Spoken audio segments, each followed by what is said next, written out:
금전채권에 대해서 부동산에 대한 집행을 하는데, 부동산 집행은 강제 경매와 강제 관리가 있는데 주로 우리가 이것을 보는 거죠.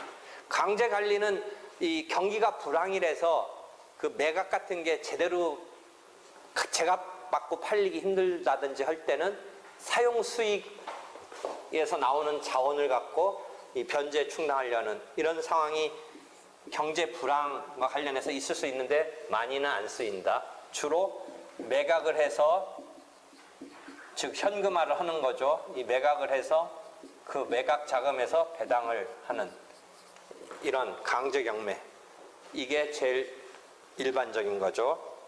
그래서 그걸 지금 우리가 보려고 하는 거예요. 민사집행법에서는 종래 용어를 바꿔 사용하고 있다. 2002년도에 민사소송법에서 집행법을 분리했는데, 경매라는 말은 지금도 뭐 이렇게 쓰긴 하고 강제경매라고 할 때 여기 들어가 있는데, 매각이라는 말로 바꿨다, 용어가. 그러니까 경락인을 나중에 이제 보면 경락인은 매수인이 되죠. 경락받은 사람 매수인. 그 다음에 신경매는 신매각, 재경매는 재매각, 이런 식으로 결국 경매라는 건 기본적인 속성은 매매니까 이런 용어로 바꿨다. 뭐 이 이야기 참고로 알아두고요. 그 다음에 부동산에 대한 집행은 강제경매와 강제관리가 있다, 이것이죠. 부동산 말고 선박에 대한 집행, 뭐 자동차에 대한 집행 등도 생각할 수 있다라는 거죠.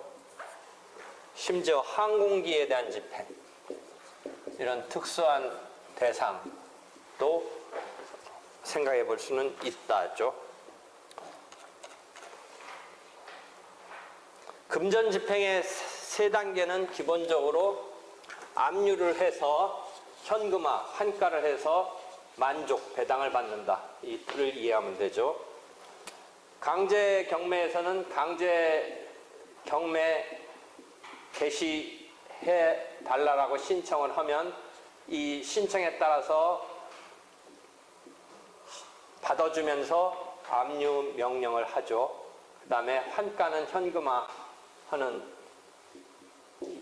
2단계가 있고, 그 다음에 배당을 하는 이런 단계로 펼쳐진다는 거죠. 이 현금화가 부동산에 대한 집행이 아니고 채권에 대한 집행일 때는 이 현금화가 추심명령, 전부명령, 추심명령, 그런 식으로 된다라는 얘기는 계속 반복해서 얘기하는 거죠.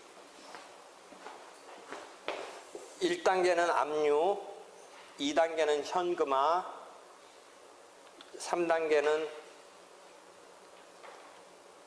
배당, 이런 거죠. 그런데 이런 배당에 있어서 채권자가 경합하는 경우가 있다라는 거죠. 채권자가 경합, 배당함에 있어서 우리가 민법에서 채권 평등하다라고 배웠는데, 누가 이제 강제 경매를 신청해서 압류가 되면 이 강제 집행, 강제 경매 신청을 해서 압류가 되는 이 강제 경매 절차에 있어서 민법에서 우리가 채권자들이 평등하다라고 하니까 여기에서도 그것에 따라서 도중에 들어올 수가 있어요. 배당을 함에 있어서 배당을 요청하는 요청을 하는 종기, 마지막 날짜를 잡아서 이렇게 알려주면 이제 이 채무자에 대해서 채권을 갖고 있는 사람이 이 압류에 따른 경매 절차에 들어오는 거예요. 민사소송에서는 우리가 소송이 진행되면 참가한다 뭐 이런 개념이 있는데, 여기는 소송처럼 참가 개념은 없어요. 그 대신 그 참가에 해당하는, 그 소송 참가에 해당하는 이 참가가 여기서는 이제 배당을 요구하는 거예요. 그러니까 여기에 대해서 채권을 갖고 있는 사람은 이 채무자에 대해서 채무자의 어떤 집이면 집 재산에 대해서 어떤 채권자가 경매 개시 신청을 해서 압류를 하면 그 압류돼서 진행되는 현금화 절차에 배당을 요구할 수도 있고 자기 스스로 여기에 대해서 이 부동산에 대해서 압류를 걸 수도 있어요. 그건 자기 선택이에요. 그러니까 지금 어떤 사람이 자기 채권에 대해서 집행을 강제경매를 개시 신청을 해서 절차가 진행됨에 있어서 또 다른 채권자는 자기 채권을 배당에 참가해서 일정 퍼센트에 따라서 받을 수도 있고 자기가 경매를 그 압류에 있어서 따로 별도로 신청할 수도 있어요. 두 가지 방법 중에 어떤 방법을 할 건지는 선택하면 돼요. 하여튼 이런 평등주의 때문에 이 배당을 요구할 수 있고 같은 순위의 급이라면 비율로 안분해서 배당을 받게 된다. 이 평등주의인데 원래는 그럼 민법상으로 채권자 평등이기 때문에 여기서 평등주의를 하고 있는데 실제 먼저 압류 신청을 한 사람은 나중에 골고루 나눠 가져라라고 하면 좀 허탈하지 않느냐 이런 생각을 할 수 있기 때문에 우선주의라는 개념도 있어요. 우선주의로서 압류를 먼저 한 사람이 먼저 만족을 받는다라는 우선주의도 있을 수 있어요. 우선주의. 그다음에 군단 우선주의라고 해서 일정한 기간으로 그룹별로 이렇게 잘라서 그 그룹 내에서는 같은 급이지만 뒷그룹보다는 앞서서 군단 우선주의도 있을 수 있는데 우리가 2002년도 민사소송법을 개정할 때 평등주의는 똑같이 나눠 가지라니까 하여튼 그 어떤 점에서는 불합리한 거 아니냐.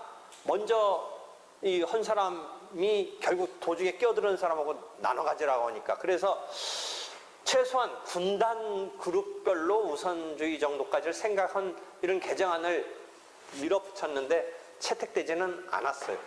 다만 이 평등주의를 그냥 그대로 고수는 했지만 도중에 끼어들어올 수 있는 것의 사람을 좀 제한을 하려고 배당 요구를 할 수 있는 종기제도를 거기다가 이제 엄격하게 틀을 붙여놨어요. 그러니까 기본적으로는 평등주의인데 언제까지 그러니까 배당 요구의 종기 마지막 날을 조금 앞당겨주면 들어올 수 있는 사람을 이렇게 줄일 수 있달까 좁힐 수 있고 그것을 너무 무한정으로 해주면 마지막까지 막 누군가 들어오니까 이게 완전히 공중분해되는 이런 식으로 나눠 갖게 되는 걸로 되니까 평등주의를 취하면서 배당 요구의 종기를 이렇게 앞쪽으로 막 당겨가지고 어느 시점까지는 해라. 너 받고 싶으면 해라.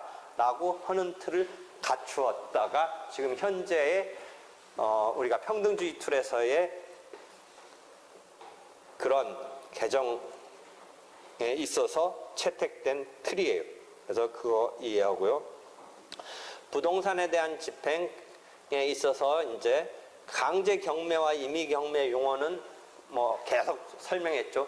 기본적으로 저당권 등에 의한 담보 실행은 특별한 거 이외에는 이것을 준용해서 쓰고 있죠. 강제 경매를 중심으로 규정이 있고 저당권 담보권 실행을 위한 임의 경매. 임의 경매의 담보권 실행의 특징은 집행 권한 없이 저당권 설정된 그것에 따라서 이제 집행으로 들어가는 건데 뭐 지금 강제 경매 규정을 준용하고 있다. 뭐 이런 거죠. 강제 집행은 두 가지 방법이 있다라고 78조 강제 경매와 강제 관리가 있다. 강제 경매와 강제 관리가 있다. 선택에 의해서 이제 한 가지 방법을 쓰면 된다. 경기가 불황일 때는 제값 받고 팔리지가 않으니까 매각이 안 되니까 강제 관리도 생각해 볼 수는 있지만 그다지 뭐 많이 쓰이는 건 아니다라는 거죠. 그래서 쭉 보고 특히 이제 대상이 되는 것은 부동산인데 실제 판례에서 문제가 되고 여러분이 교과서상으로도 혹시 볼 수 있는 건 이 건물이 지어지는 와중에 있어서 어느 정도가 토지에 이제 붙어 있는 거고 언제부터 독립된 거냐. 완전히 독립되고 등기대가 됐으면 완전 독립되고 했기 때문에 별도의 부동산으로 대상이 되는데 이게 건물이 이렇게 짓는 와중에 짓다가 막 부도나고 막 그래가지고 이게 돈에 쪼들리고 그래서 채권자 입장에서 이거 그거라도 이제 해야 되는데 이게 골격이 어느 정도 섰으면 집행할 수 있다. 그 논리예요. 그러니까 이 건물이 골격이 이렇게 서가지고 어느 정도 실체의 윤곽이 나타났으면 집행의 목적물로 삼을 수 있지만 그런 정도 이전 단계에서는 집행의 목적물이 될 수 없다. 뭐 이런 말이죠. 판례를 보더라도 완공되지 아니하여 보전 등기가 격려되지 아니하였거나 사용 승인되지 아니한 건물이라고 하더라도 채무자의 소유로서 건물로서의 실질과 외관을 갖추고 그의 지번 구조 등이 건축허가 또는 건축 신고의 내용과 사회 통념상 동일하다고 인정되는 경우는 경매의 대상으로 삼을 수 있다. 이런 판례가 나와 있지요. 잘 알아둬야 돼요. 그 다음 이러한 부동산 집행은 그 부동산 있는 곳의 지방법원이 집행법원으로서 집행기관이 된다. 이런 뭐 조문도 있고 알아두어야 되지요. 그 다음에 저번 시간에도 설명을 했지만 다시 경매 절차의 흐름이랄까 개관을 보면 이제 경매 신청을 하는 이런 상황에서 시작하는 거죠.